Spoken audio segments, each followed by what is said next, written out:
Okay, now we're gonna look at how to save a frequently used combination of foods into a meal just to speed up how easy it is to log it. So what I'm gonna do is I'm gonna go to meal one, we're gonna add some food, and I'm gonna take a few things out of my food journal. I'm just gonna pull from things that I've used recently.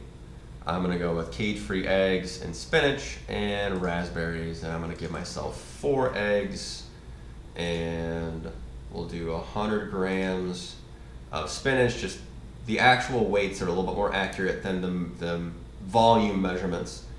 And then I'm gonna do 200 grams of raspberries.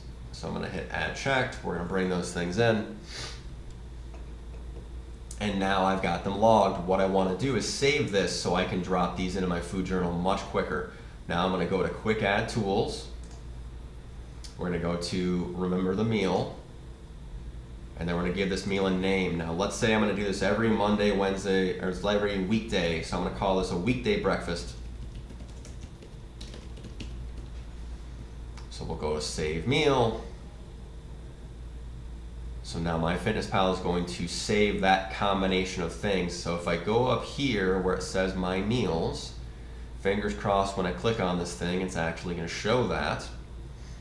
And I will tell you that when you use MyFitnessPal, there's consistently a bit of a gap in the logging. So I've had it take as long as 60 seconds for this to actually register.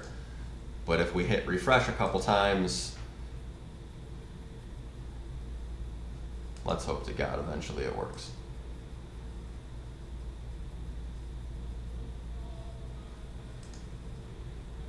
There it is. Look at that. So now when I go back to my food journal, that was only what, like 30 seconds. So now I'm gonna go to the next day. So now if I go to add food, instead of putting things in item by item, I'm gonna go over to this meals tab and I'm gonna tap that. There's my weekday breakfast. So I'm gonna say, we're gonna put this in, we're gonna add it. And now, there we go. So same thing from the previous day. So these are great, especially if you're using multiple ingredients. If you've got 4 different things to make up a salad, you can totally save it this way. It saves you a lot of time, especially if it's something that you're gonna be doing very, very often. It makes the planning part of this thing way, way quicker.